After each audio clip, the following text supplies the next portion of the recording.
Hi అందరికీ welcome back to my channel. నేను ఈరోజు పెద్ద సాహసమే చేశానండి. అంటే నేను కట్టెల పొయ్యి మీద ఈరోజు చికెన్ ఫ్రై చేశాను. ఆ పొగకైతే నా కంట్లో నుంచి వాటర్ అయితే అస్సలు ఆగలేదు. కానీ తప్పదు కదా, ఇక కట్టెల పొయ్యి స్టార్ట్ చేసాం కాబట్టి ఇక మనం కట్టెల పొయ్యి మీద చేయక తప్పదు.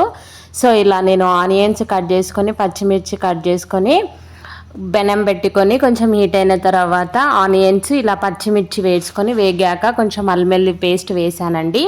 తర్వాత కొంచెం పసుపు వేసి బాగా కలుపుకొని చాలాసేపు మగ్గనిచ్చాను. ఇలా కట్టెల పొయ్యి మీద చేసుకొని తింటే చాలా బాగుంటుంది కదా. ఇప్పుడైతే ఇంతగా కట్టెల పొయ్యి అయితే ఎవరు యూజ్ చేయట్లేదు, కానీ కట్టెల పొయ్యి మీద టేస్ట్ కూడా చాలా అంటే వేరే లెవెల్గా వస్తుంది. మన గ్యాస్ పొయ్యి మీద వేరేగా ఉంటుంది, మన కట్టెల పొయ్యి మీద వేరేగా ఉంటుందని నేను ఇలా పెద్ద సాహసమే చేశాను. కాకపోతే ఆ కర్రీ అయ్యేసరికి మొత్తం నా కంట్లో నుంచి అయితే వచ్చాయి. మెయిన్ ఏంటంటే ఈరోజు ఇంట్లో అమ్మ లేదు కాబట్టి నేను ఇంత పెద్ద సాహసం చేశాను. అమ్మునుంటే చేయనీయకపోయేది, కాకపోతే ఇక నాకు ఎందుకో కట్టెల పొయ్యి మీద చేసుకుంటే బాగుంటుంది కదా అనేసి అనిపించింది. ఇక ఎలాగో సండే అని నేను ఇలా కట్టెల పొయ్యి మీద చేశాను.